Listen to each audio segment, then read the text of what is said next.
Hello everybody, I'm Julius. I'll be covering the biomedical model of care today. So what is it? It's a framework that's used as early as the 18th century, and we still use it in medicine today, that really operates from the premise that all diseases have a specific physical cause, like an infection or a problem on a cellular level or even an injury. It helps to identify the specific cause and treat it, eliminating or minimizing the disease.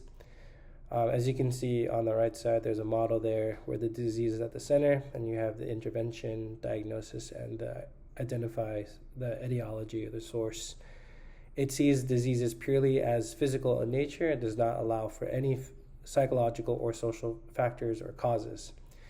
And it treats diseases exclusively from a biological perspective and seeks to restore health by changing something about the physical body through surgery, medication, radiation, and other medical interventions. I want to identify also the core principles of the biomedical model of care. It's arguably very reductionist. It breaks down complex illness into smaller physical components like genes, cells, and organs. And it does sort of play into this binary, this mind-body dualism, where the mind and body are treated like separate entities, and its focus is strictly on the physical body. And it relies heavily on objective empirical data like lab tests, physical signs, and the treatment is often pharmacological or surgical. There are strengths and limitations/criticisms of the biomedical model of care. It has a very strong scientific foundation. So again, it relies on empirical evidence to support, to diagnose, and to also treat. Because of that, it's very effective in addressing and treating acute conditions.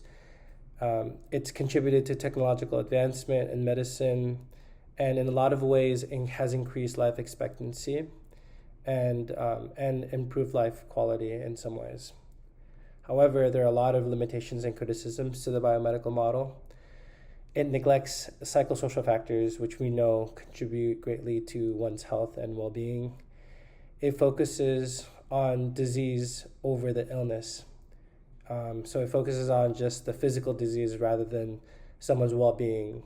It oversimplifies health in a lot of ways. And one of the things that come up a lot when we look at the failures of the biomedical model is that it really does ignore personal experiences, subjective experiences, and how the person interprets their disease and wellness. And it doesn't always promote prevention. So how I tie this back to the course readings, if you remember in week 7, healthcare delivery in the colonial era, we saw the ways that medicine could be used as a tool for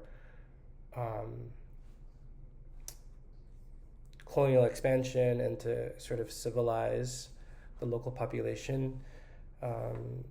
We saw in the article about the U.S. Navy using health policies to upend and replace local values and indigenous values and knowledge systems, and generally the medicine's sort of role in colonial expansion and preserving sort of the economic interests of the colonists. And we see that in the articles written by Lasker and Manderson.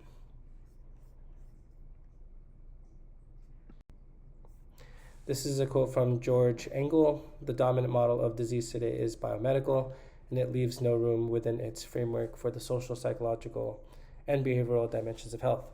So instead of the biomedical model, there's a more comprehensive sort of approach called the biopsychosocial model of care. And so there are two ways I'm going to describe this: through the philosophy of clinical care and practical clinical sort of orientation. So the biopsychosocial model is used to understand how suffering, disease, and illness are affected by multiple levels of organization, from societal to the molecular. So if you look at the model to the left, you'll see all the different ways that these factors can contribute to someone's physical and mental health.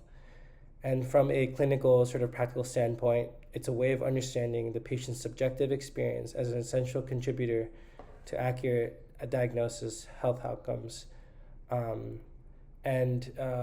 This is an important framework that we use in social work, especially during our assessments at the hospital, where we look at someone's housing status, level of social support, strengths, risk factors, legal history, so on and so forth, to make sure that not only do we understand the social context better, but we can sort of address them in a way that will help promote their health and recovery.